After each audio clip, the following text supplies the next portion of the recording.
Okay, so our conference is officially in session again. Um, I welcome you all again. I hope you've slept well and you're eager to continue the discussions. This day provides a marvelous opportunity for exactly that, as we have quite an impressive collection of speakers presenting today. We will start and get us started off with Jennifer Payne, Professor Payne. It's a professor at Oxford and the Honorable Warden of Merton College, the 52nd, I take it. Yes, a history that goes back to the 13th century. I was going to be less precise, but there you go. Yes, and way before I had the honor of meeting Professor Payne, I already knew her, of course, through her book on corporate finance that she publishes with Louise Gulliver. And as I heard last night, we are about to be blessed with the 4th edition of that. So good luck with that. We're looking forward to it. But today you have come to talk to us to alternatives to takeover schemes of arrangement in the UK, which completes or, continues the thread of legal arbitrage perspectives we've been collecting in this conference so far. And we're very eager to hear you talk. Jennifer, off you go. Thank you. Well, thank you very much. It's a great pleasure to be with you today. I was asked to speak about schemes of arrangement at this conference. Schemes of arrangement are a particularly flexible UK mechanism for reorganising equity or debt in a company, and they're used in a wide variety of ways. But the particular purpose that I'm going to discuss today is their use to effect a change of control as an alternative to a more traditional takeover offer. And you can see from the slide here that schemes of arrangement are indeed a very popular mechanism for giving effect to recommended bids in the UK. So in the year ended March 24, for example, in the UK, of 61 firm offers, 10 were structured as a contractual offer, a traditional takeover offer, but 51 as a scheme of arrangement. So at the time of the firm offer announcement, schemes accounted for 83% of the offers. So what I'm going to be talking about today are 3 questions that flow from that. So first of all, why are schemes so popular for this use? Secondly, how do they differ from takeover offers? And thirdly, should this development be any cause of concern for us? So just a bit of background to get us started. Schemes of arrangement have existed in the UK for a very long time, not quite as long as Merton College, but certainly since the 19th century. The current provisions are found in Part 26 of the Companies Act 2006, and Section 895 of that Act defines a scheme of arrangement as a compromise or arrangement between a company and its creditors or any class of them, or its members or any class of them. So a scheme of arrangement is a statutory mechanism for the implementation of a very wide range of corporate transactions. And those statutory provisions don't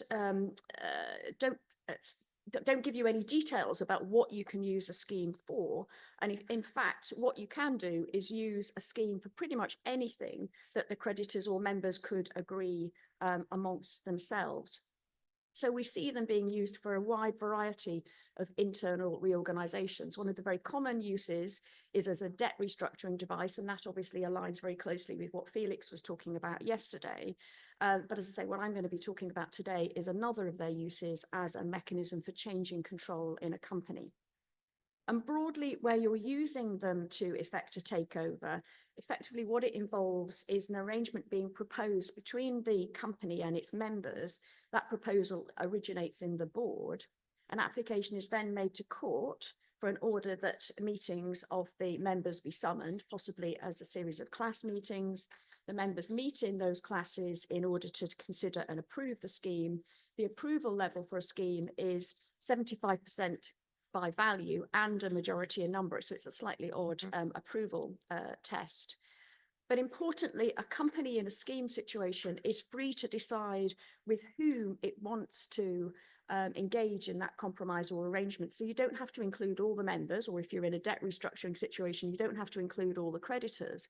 So in a debt restructuring scheme, it's very common to exclude certain of the creditors, the trade creditors, for example. Anyone left outside the scheme doesn't have their rights altered by the scheme. In a takeover scheme situation, you tend to leave out the bidder and sometimes the bidder's subsidiaries for a reason I'll come on to later. So only those included in the scheme will meet and vote on it. Once the members' meetings have voted and approved the scheme, then you go to court a second time and you ask for the court to sanction the scheme. That is not a rubber stamping exercise. Again, I'll come back to that shortly. So even though all the members have approved it, it's still possible for the court at that stage to refuse to sanction. If the court does sanction it, then a copy is delivered to the registrar of companies. At that point, it is binding, and the court will only set aside a scheme of arrangement then in very limited circumstances, pretty much only where the agreement was obtained by fraud. So at that point, there's a high level of certainty provided by to the parties. In terms of how a scheme differs from takeover offer, when you've got a change of control effected by way of a scheme, this happens by way of something called a transfer scheme. So the effect of that is all of the shares of the target not already owned by the bidder are then transferred to the bidder. So the only material steps that are taken by the target company are typically the registration of the bidder as a shareholder in place of the existing shareholders and the issue of new share certificates to the bidder. So a scheme of arrangement therefore involves the members agreeing to a proposal put forward by the target board, namely that the target shares be transferred to the bidder. So the bidder doesn't deal with the target shareholders individually. It's dealing with the target board and with the shareholders acting collectively in those class meetings. If the scheme is approved and it's sanctioned by the court and the order is delivered to the registrar, then all the members are bound to transfer their shares in accordance with the scheme, even if they voted against it. So that, of course, is very different from the process involved in a takeover offer. In a takeover offer, the bidder is dealing first and foremost with the individual target shareholders. The bidder makes an offer to those individual target shareholders to buy their shares, and the relationship is fundamentally one of contract between the bidder and those individual target shareholders. Of course, overlaying that contractual relationship is a significant layer of regulation. So within the UK, there's a detailed regulatory regime for takeovers, including in Part 28 of the Companies Act and in the Takeover Code overseen by the Takeover Panel. Crucially, however, while the processes are distinct, where schemes are being used to effect a change of control, the Takeover Code does apply to them. So the Takeover Code states unequivocally that if the offer is effected by means of a scheme rather than a contractual offer, you're still dealt with under the provisions of the code. Now that is adjusted by Appendix 7 of the code, so not all of the provisions of the code will apply, and I'll get onto that a little bit more in a moment. But crucially, actually the Takeover Panel does have oversight of the whole process, and many of the provisions within the Takeover Code, for example, relating to the disclosures that are required, are exactly the same in a scheme situation as in a traditional takeover offer. So next question, of course, is why would you want to do this? Why would you use a scheme rather than a takeover offer? And on this slide and the next, I put some of the most common advantages and disadvantages that arise when you use a scheme in this way. So probably the most significant issue is that it's much easier to acquire 100% control of the target using a scheme as compared to a traditional offer. So a successful scheme of arrangement will always involve the bidder acquiring 100% control of the target. Once the scheme has been approved, once it's been sanctioned by the court, once it's been delivered to the registrar, the bidder has certainty that it's going to get that 100% control. By contrast, in the takeover offer, the bidder's offer, of course, must be conditional on acceptances being secured of at least 50%. It's only if you get up to 90% acceptances that, of course, you can use the squeeze out rules and you can be sure of getting to 100%. So if you're a bidder and you want to be certain of getting to 100%, you've got to set your condition level at the 90% level in order to be sure that you can get to 100% of the shares using the squeeze out provisions. So you can see that immediately with a traditional offer, you need to get to 90%. Under a scheme of arrangement, you just need to ensure that 75% by value and a majority of number of the members, and possibly that's a lower level because it might be it's only 75% of those attending and voting, crucially, in the meetings. So it's a much lower level of members that you need to agree to the scheme in order to ensure that you can get to that 100% level. So if you are a bidder wanting to ensure you get to 100%, and many do, particularly in relation to private equity, for example, the scheme is a much better route for you to use. In terms of the speed of these transactions, well, it will vary. The timetable for a takeover offer is much more fluid than in a scheme. In a scheme, because you've got those 2 court hearings and you have to have those member meetings, the timetable is pretty much always 7 to 8 weeks from posting. You can't contract it down any more than that. By contrast, in a takeover offer, the minimum time from posting to declaring an offer unconditional is 21 days. The maximum is 81 days. But if you have to add on top of that squeeze out rules, then you might be looking at a very protracted process. So it might be quicker to do it via a takeover offer if you've got a very straightforward situation, you've got no competing bid, you're only trying to get to 50%. But if you're trying to get up to 100%, or if it's complex in any way, the scheme route is usually going to be a speedier option for you. Final issue on this slide is if you've got lost and untraceable shareholders, and that is often the case, it's often beneficial in those circumstances to proceed by way of a scheme. And that's because those shareholders can't be taken into account in a takeover offer unless you seek the permission of the court. But in a scheme situation, those shareholders are not relevant for deciding on that 75% level because it's just those attending and voting at the meeting. So those lost and untraceable shareholders are bound as long as all the other requirements of the scheme have. So you can go forward, you can go ahead and you can have a successful change of control from the bidder's perspective, even if you can't trace all the shareholders. One other significant difference between a scheme and a takeover is a structural one, in that the scheme process is controlled by the target rather than by the bidder. It's the target and its directors that are responsible for the scheme of arrangement. They're the ones that put the information together. They're the ones that are in charge of the documentation. And that has 2 important consequences. First is that the scheme of arrangement will generally only be completed if it is recommended, because you need that level of engagement and cooperation from the target directors. As a technical matter, it's possible for a hostile bidder to use its position as the shareholder in the target company to try to launch a hostile scheme. Technically, it's possible. A couple of times it's been attempted, it's never been successful. So in practice, it's only recommended bids that you can take through the scheme route. The second consequence of this control point is that it's harder for the bidder to change the terms of the bid if a competing bidder comes forward. So if there is competition around, it will be more complex for the bidder to adjust the terms. It's not impossible, and you do sometimes see bidders shifting between a scheme and a takeover offer if they want to introduce more flexibility for themselves. But it is one reason why you might think about a takeover offer rather than a scheme if you're a bidder worrying about competing bids coming forward and wanting to retain that level of control for yourself. In terms of procedural complexity, schemes are more procedurally complex than takeover offers in 2 particular ways.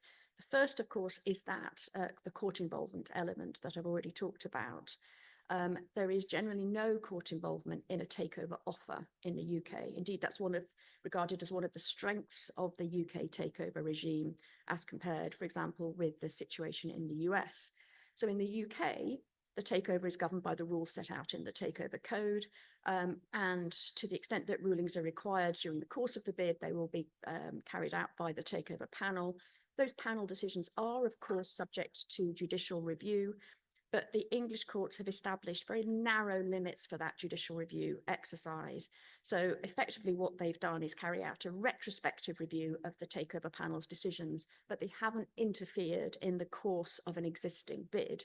So there's very little to be gained by any party going to court during the course of a takeover. So it's really the only opportunity, only time you would ever see a court really being involved in a UK takeover offer is if you've got a squeeze out or a situation and there's some sort of challenge by the minority as to the terms of that squeeze out arrangement. And that is very, very rare.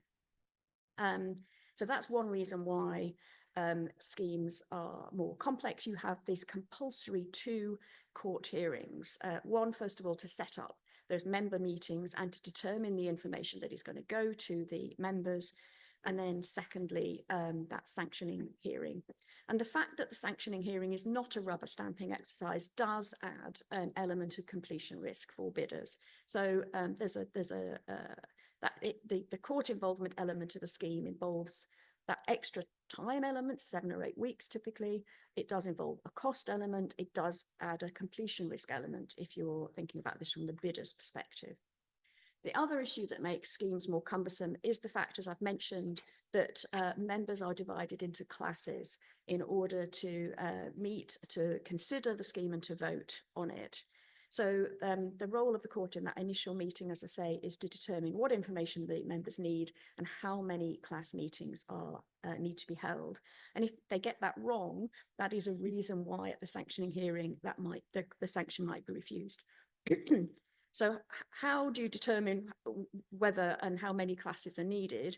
Well, the starting point is that a class is confined to those members whose rights are not so dissimilar as to make it impossible for them to consult together with a view to their common interest. And notice there the emphasis on the rights of the members. So it's the rights that you're looking at. So what rights are to be released or varied by the scheme? And what new rights, if any, does the scheme give you? We're not really interested at this point in any interests you might have. The interests of the members might vary. That is dealt with at the court sanctioning stage. So at this stage, you're just thinking about the rights of the members to meet and to consider together whether this is a scheme that they want to approve. And the courts will seek to strike a balance. Those with genuinely different rights require the protection of a separate meeting. But it's very obvious, of course, that if you have too many artificial distinctions that are being drawn at this stage, the scheme will be at the mercy of the veto by any one of those separate meetings. And as we've seen in recent years in the UK, we've seen a trend towards fewer class meetings being held, with the courts picking up any slack, any concerns about minority protection at the court sanctioning stage. The final point on this slide is about structural flexibility. So although schemes are procedurally less flexible, they're structurally much more flexible. So for example, you can use schemes in a very wide variety of ways. So you might, for example, see rather than the bidder company taking over the target, you might see both the bidder and the target being acquired by a new co. Using 2 schemes that are interconditional. And you might use that as a way to increase the perception that the transaction is a merger of equals rather than a takeover of one company by another. So schemes obviously do allow the minority shareholders to be bound by the majority, so that even if they dissent, they are bound to sell their shares, to transfer their shares to the bidder in accordance with the scheme provisions. That obviously requires a level of minority protection to be put in place. But actually what we see when we look at the minority protection in a scheme and in a takeover offer, they're quite different. So in a minority, the protection in a scheme, there's 2 elements, as I've already mentioned. The first is that you meet in classes to vote on the scheme. And if that process is done properly and well, then you have the information you need to decide whether to attend, whether to vote, how to vote, and you're voting with other people whose rights are aligned with your rights. The second form of protection is that court sanctioning hearing. And as I say, that's not a rubber stamping exercise. So the court will take account of a whole variety of things. Of course, you'd expect them to look at, have the appropriate majority levels, approval levels being reached.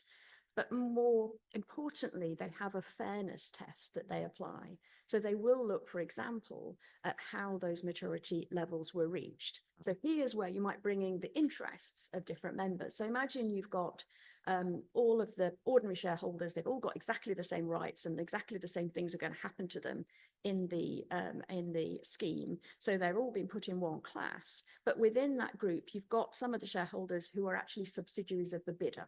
So they have a different interest in the outcome.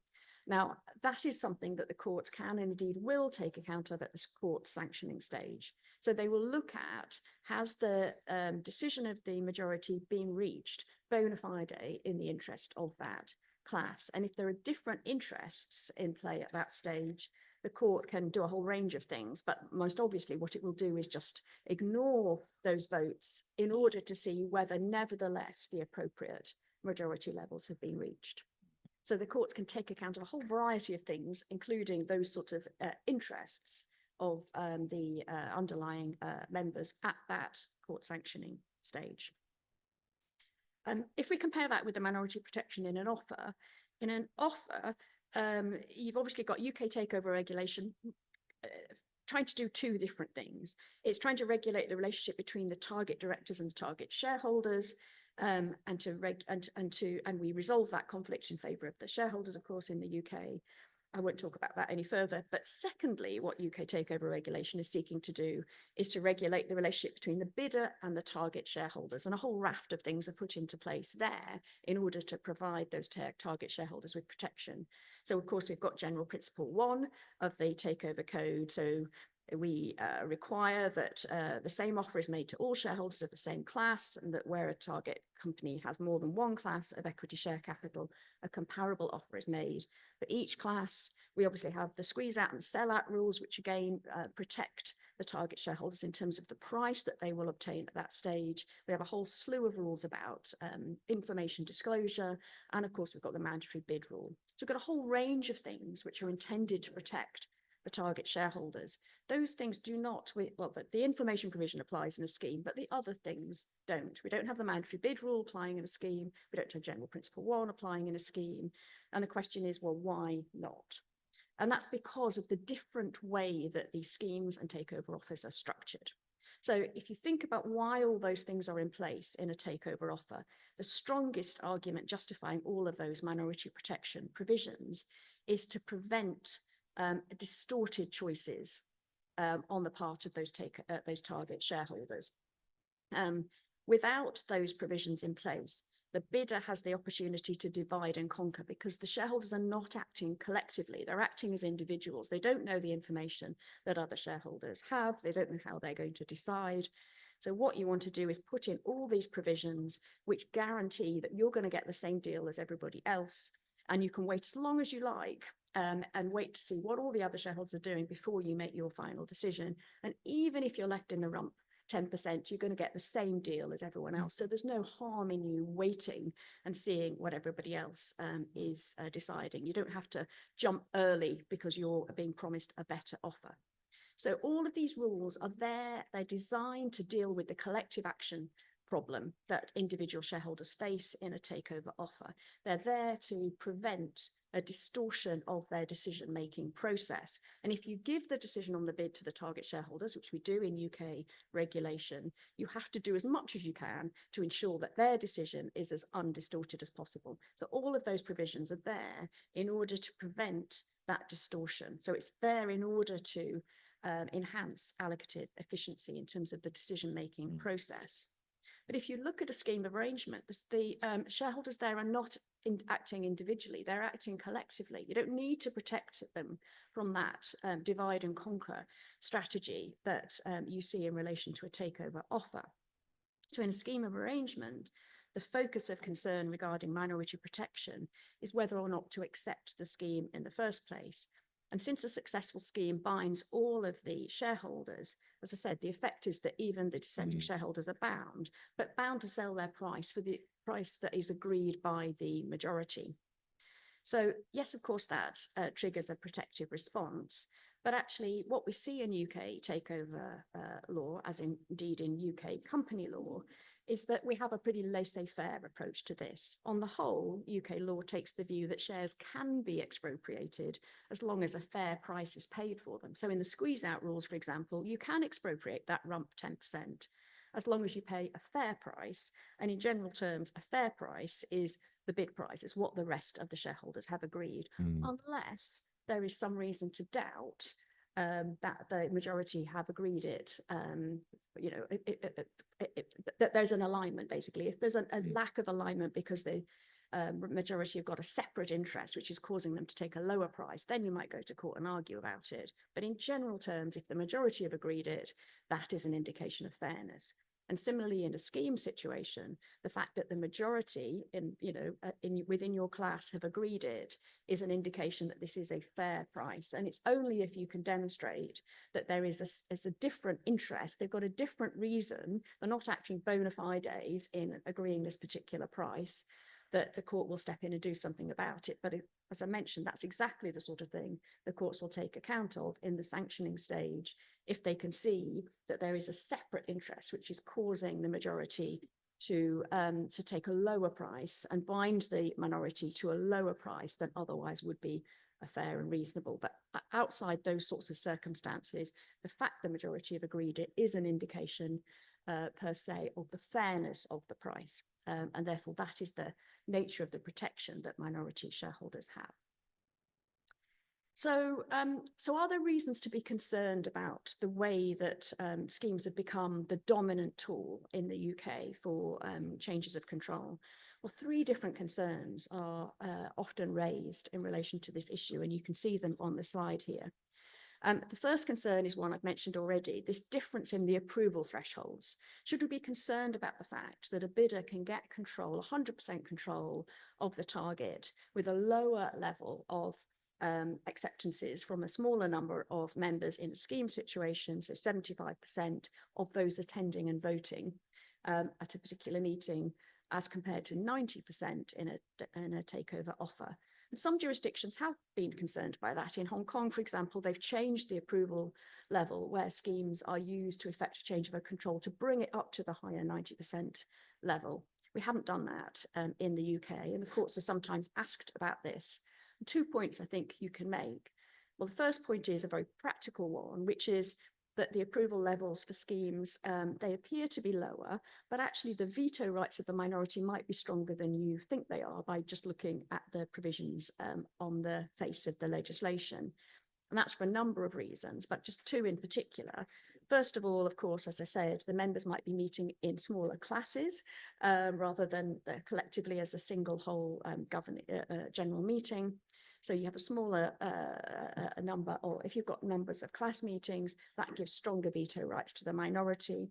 And as I've said, it's only those attending and voting whose votes are counted for this purpose. And given shareholder apathy, lots of shareholders do not attend these meetings. So if you're one of the shareholders who actually does turn up and does vote, you have a disproportionately large impact potentially on the outcome. So schemes of arrangement put more power into the hands of a dissenting minority than appears just looking at the approval threshold stated in the legislation. But the second point is a more philosophical one, if you like. Should we be concerned about this disparity in approval levels at all? And the English courts have looked at this on a number of occasions. They've always said, actually, there isn't a problem. It's up to companies to decide how they want to go about effecting a change of control. And to the extent that there's a different approval level in place, the court's view is that the court's sanctioning hearing, the fact that the court has oversight of this process and will look at all these factors in determining whether or not to sanction a scheme, is a counterbalance to those lower approval levels. So every time this issue has come before the courts have insisted that there shouldn't be a kind of 90% approval level for schemes used in this context. So the English courts have taken the view at every stage that this is a perfectly proper way forward, and the court oversight justifies the lower approval levels. Second concern that sometimes arises is to say, well, this is just being used to bypass the detailed requirements of the takeover regime. And you see this again in other jurisdictions. In Australia, for example, they've got a special provision in their Australian Corporations Act, which says that a court will only have jurisdiction to approve a scheme of arrangement when it's being used to effect a change of control, where either the court's been satisfied that the scheme has not been proposed to avoid the operation of the takeovers legislation, or there's basically been endorsement by the securities regulator. But of course, in the UK context, UK schemes of arrangement used in this way are brought within the terms of the takeover code. So that concern about you being able to bypass the provisions doesn't apply in the UK context, at least. And then the final argument is, well, this doesn't maximize value for target shareholders.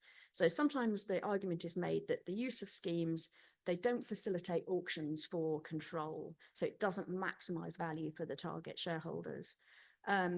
But what we see is that if a scheme is announced, it's perfectly possible, indeed it happens not infrequently, that you get either a rival takeover offer or indeed a rival scheme of arrangement being brought forward. So you see competing offers, competing bids being made in the scheme situation as often as you do in the offer situation.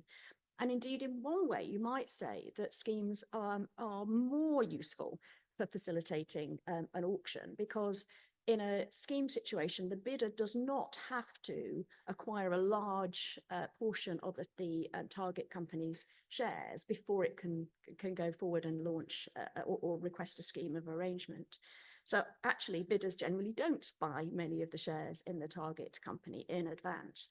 So that therefore leaves open the possibility of competing bidders, certainly if you want to go down the traditional takeover offer route, to go in and acquire those shares in order to launch a competing offer if they want to do so. So on that argument, you might say actually it's a way of facilitating auctions for control, certainly more than the traditional takeover offer would do. And just finally on that one, there's no evidence that companies are sold at a lower premium under a scheme than under a takeover bid. There's been empirical work done on that basis, and there's never been any evidence for that. So the conclusion is that, this is something which is now a very, very common mechanism for recommended bids in the UK. Crucially, as I've discussed, the takeover code in the UK does govern all of these issues. So it brings within the remit of the code schemes that are being used in this particular way. And the supervision by the English courts, I would suggest, and indeed by the oversight by the takeover panel, operates to provide the safeguards that minority shareholders need in order to ensure that these transactions do not impact improperly on their rights. Thank you. Thank you.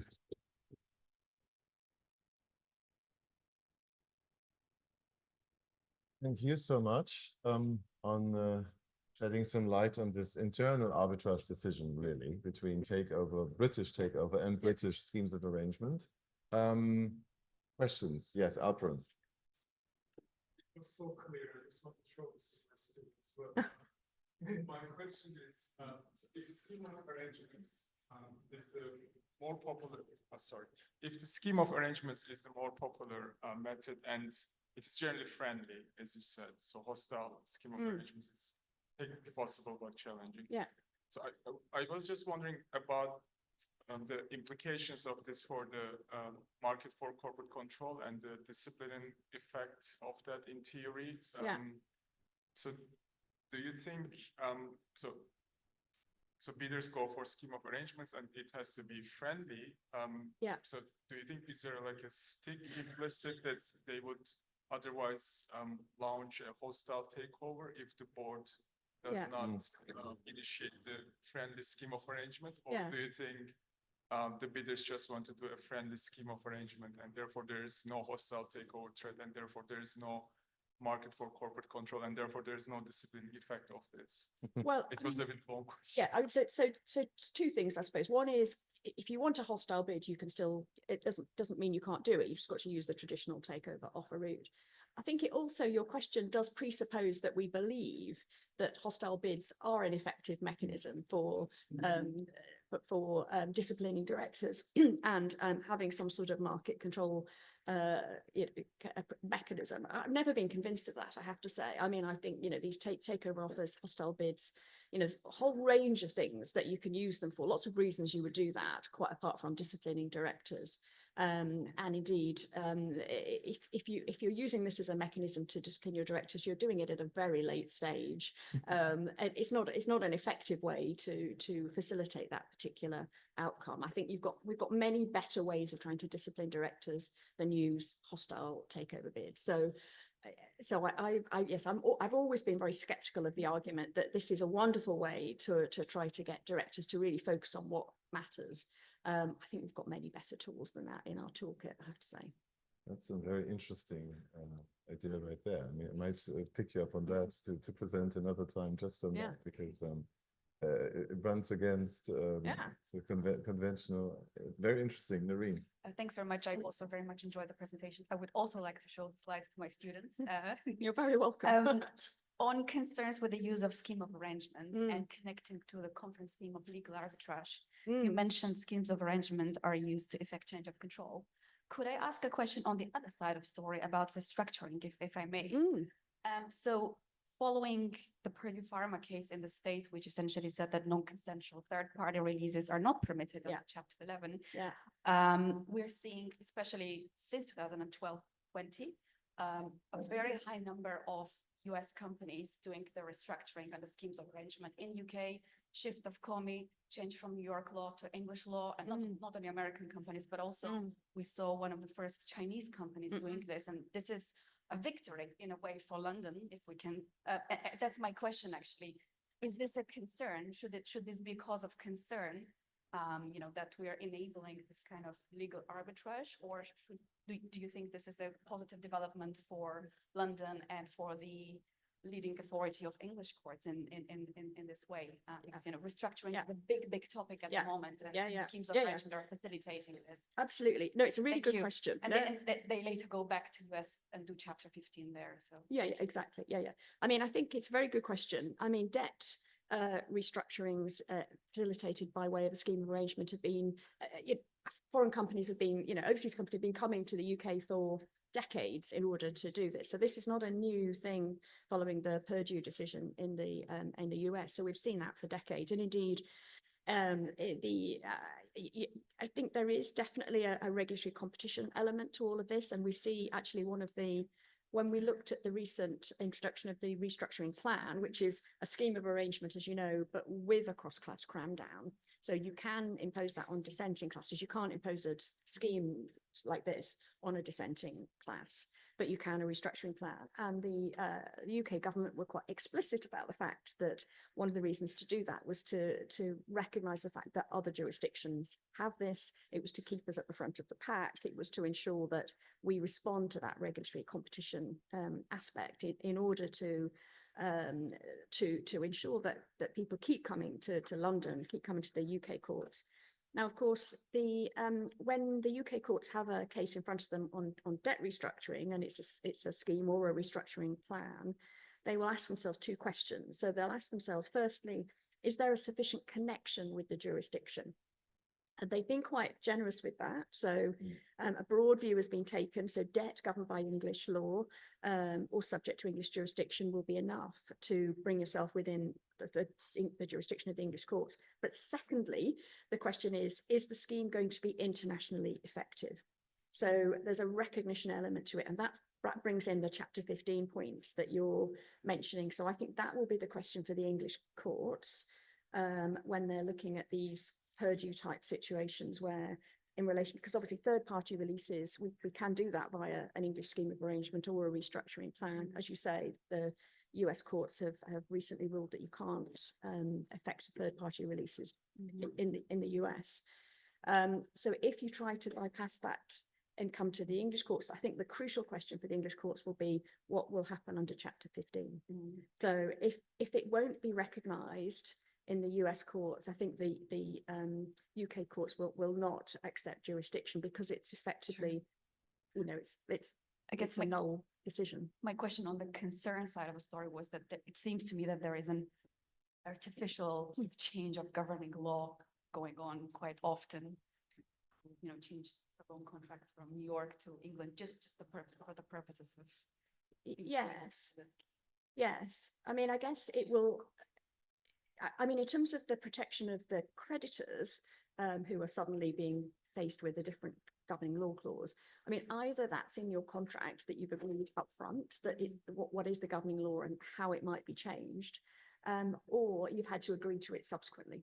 So, and again, it might be the majority is binding the minority, but that's exactly the sort of thing. And actually, it has come before the English courts a number of times, that exact question about the artificiality of changing the governing law in order to bring you within the jurisdiction of the English courts. And the English courts have been very, very careful to determine at what point did you agree? Was it in the initial contract? Was it subsequently? What information did you have? How much time did you have to make the decision? How sophisticated are you? So sophisticated creditors tend to be, it's being expected they'll look after themselves. But if you've got a lot of unsophisticated trade creditors or others in the mix, then the courts will be much more protective of the position of the creditors. I mean, one thing I didn't mention was that yes, of course, creditors can turn up and complain at the court sanctioning stage. They usually don't actually, but as a result, the courts take the view that they have a protective function to protect the rights of those who haven't turned up and argued for themselves. So actually what we see the court doing is bending over backwards to ensure that these changes of governing law are not being done in a way which is inappropriate. So you're absolutely right. They can be used in those ways, but a lack of information, things being done in too much of a hurry, that's exactly the situation when we do see courts rejecting these either at the first stage or at the court sanctioning stage.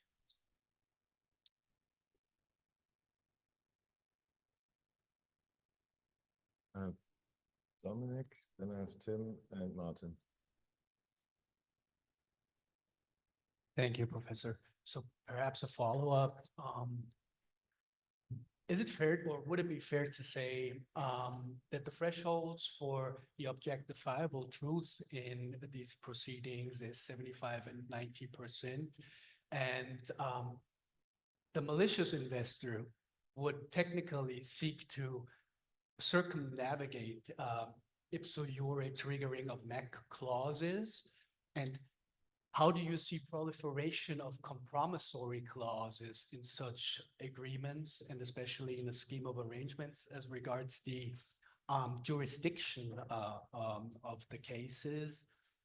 Do we see an internationalization of these kind of conflicts, especially in light of the objectifiable truth, not bowing to nation states, but being very much a transnational, even global phenomenon of finding a common denominator for all investors in an entity that is in jeopardy? Thank you.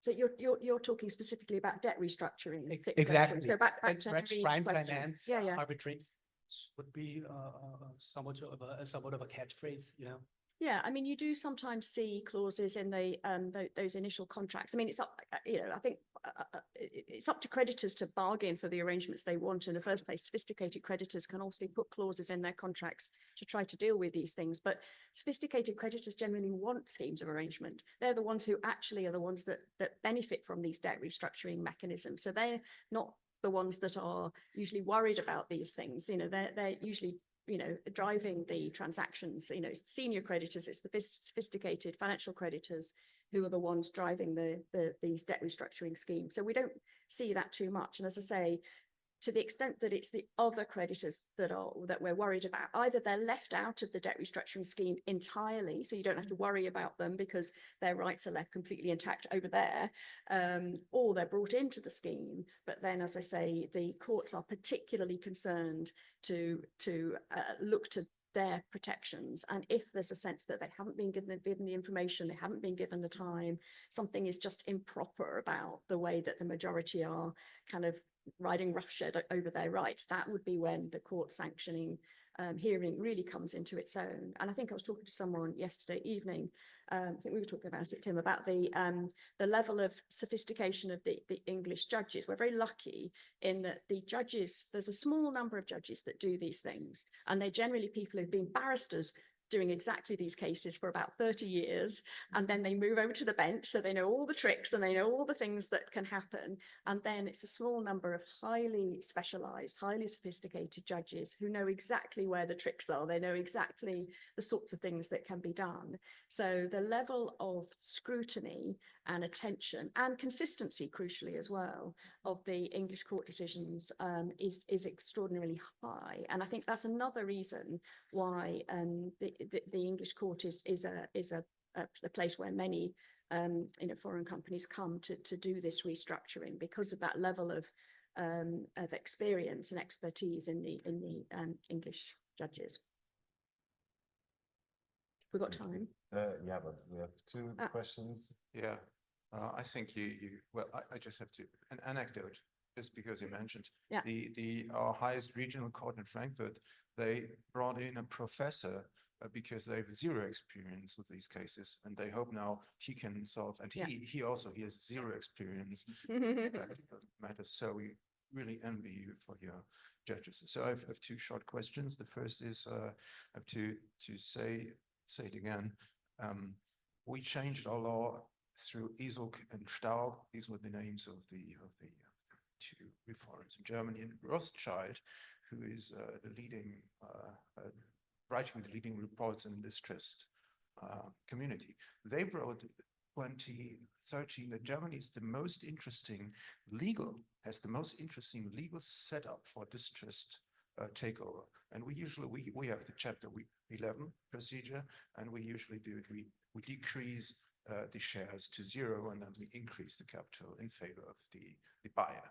So my question is, do you see any real hard advantages if you have the scheme in comparison to the chapter 11 procedure? Is there really something we really need? It's the first question.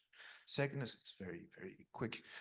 There was the reform paper from the ABI 2014, and these were many good ideas. For instance, you say the minority has the right to come up with new arguments against the price. How do you want to do this?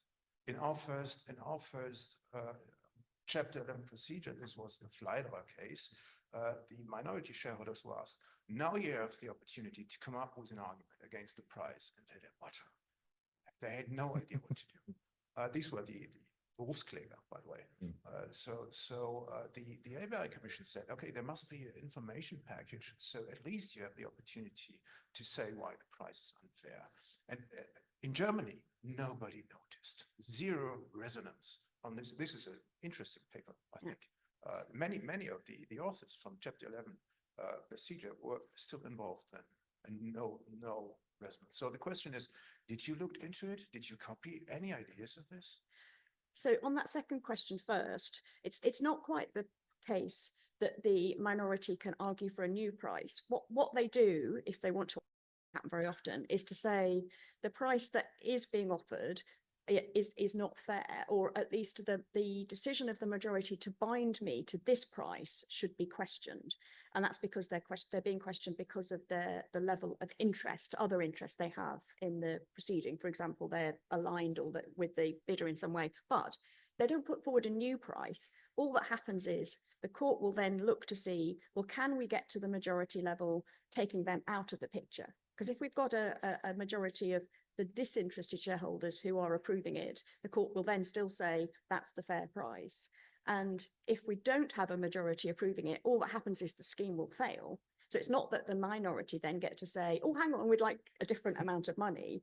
It's just that the whole scheme will not go forward. So effectively, it's a take it or leave it. So you don't get to bargain for a different price. All that you get to say is this should not go forward because this price is not right for whatever reasons. As I say, I don't mean to suggest this happens a lot. It really doesn't. But this is the protection from the possibility that you might be bound by people with whose interests you're not aligned effectively. On your first question, I think I'll need to look more closely at your procedure in order to work out.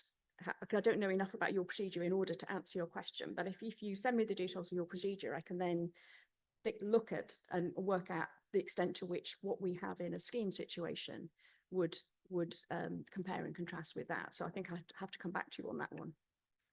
Yeah, I understand everybody has so many questions. So do I, but we need to cut ourselves a bit short. Martin, you go last. Okay, I just have two observations, one from the US perspective and one from the continental European one on the equity side. So it seems to me that this parallels what we have in the US difference between arranging a transaction as a tender offer and a freeze out merger, right? Where I guess the main arbitrage issue that we talk about is whether the controlling shareholder, if there is one at the beginning of the transaction, has a fiduciary duty, which isn't so clear in the case of a tender offer. So I guess that wouldn't really be an issue in the UK, right? My other reaction is from the continental European perspective.